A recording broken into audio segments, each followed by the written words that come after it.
अस्सलामुअलैकुम जी। मैं गुजर रहा था यहाँ से। बेशक सर्दी बहुत ज़्यादा है, सर्दी बेहद ज़्यादा है, लेकिन ये मेरे दोस्त के काम देखें आप। ये शरीफ आदमी कागज़ के चंद टुकड़े लेके और उसको जला रहा था। अचानक मैं गुजरा हूँ, मैंने इनकी वीडियो बनाई है और आप भी देखें, इतनी सर्दी है और कागज़ के चंद टुकड़ों से ये आग फेंक रहे हैं। और वो कहते हैं ना, डूबते को तिनके का सहारा, ये तिनके का सहारा ले रहे हैं।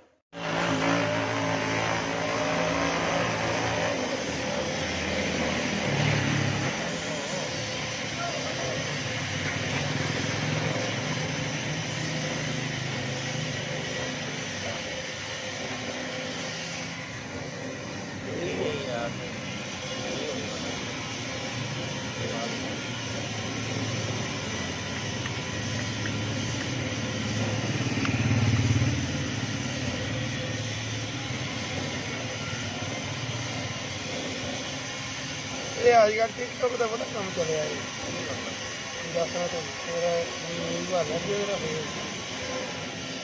तरह तरह माचू देख लो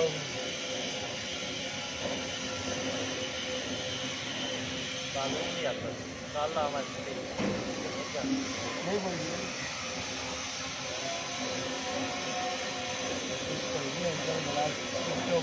सियालपुर बड़ा मार्केट है तो पता ही नहीं। हेलो यार दुनिया तो नहीं दे रही।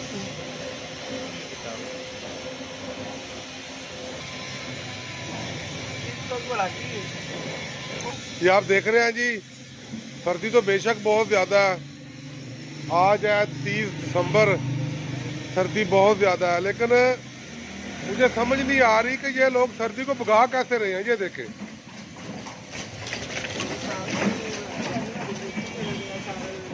ये देखें, कागज़ के चंद टुकड़े रखे हैं और उनको जलाने के बाद ये आग फेंक रहे हैं। भाई जाना ਤੁਹਾਨੂੰ ਕੋਈ ਲੱਕੜੀਆਂ ਲੁਕੜੀਆਂ ਲਿਆ ਦਿਆਂ।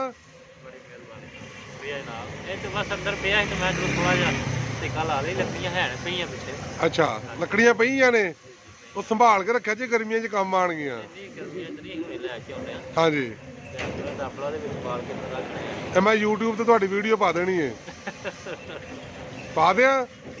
ਜਿਵੇਂ ਤੁਹਾਡੀ ਮਰਜ਼ੀ ਹੈ ਜਨਾਬ। ਨਹੀਂ, ਮੇਰੀ ਤੇ ਮਰਜ਼ੀ ਹੈ, ਭਾਵਾਂ ਦਾ ਲੋਕ ਵੇਖਣ। ਐਡਾ ਜਣਾ ਜਵਾਨ ਬੰਦਾ ਤੇ ਅੱਗ ਕੀ ਫੇਕਦਾ ਪਿਆ। ਆ ਵੇਖੋ ਜੀ, ਆ ਮੇਰੇ ਸੱਜਣ ਦੇ ਕੰਮ ਵੇਖੋ। ਹਾਂ, ਉਹ ਗੱਲ ਕਰਨਾ ਹੁਣ, ਸਾਨੂੰ ਪੂਰੀ ਦੁਨੀਆ ਤੇ ਮਸ਼ਹੂਰ ਕਰਦੇ ਹੋਵੋਗੇ ਤੁਸੀਂ। ਕੋਈ ਗੱਲ ਨਹੀਂ ਕਰਦੇ ਹੋ ਬਸ ਠੀਕ ਹੈ। ਪਾਕਿਸਤਾਨ ਦੀ ਜਿਹੜੀ ਆਵਾਜ਼ ਦਾ ਕੀ ਹਾਲ ਹੈ? ਹਾਂ, ਪਾਕਿਸਤਾਨੀ ਆਵਾਮ ਦਾ ਕੀ ਹਾਲ ਹੈ? ਹਾਂ, ਇਹ ਤਾਂ ਗੱਲ ਠੀਕ ਹੈ। ਠੀਕ ਹੈ। ਕਿੰਨੇ ਪੈਸੇ ਕੋਨੇ ਉਹ ਜੀਓ ਜੀਓ ਜੀਓ ਭਾਈ, ਬਹੁਤ ਸ਼ੁਕਰੀਆ ਤੁਹਾਨੂੰ। ਅਜੇ ਵੀ ਆਫਰ ਹੈ, ਲੱਕੜੀਆਂ ਲਿਆ ਦਿਆਂ।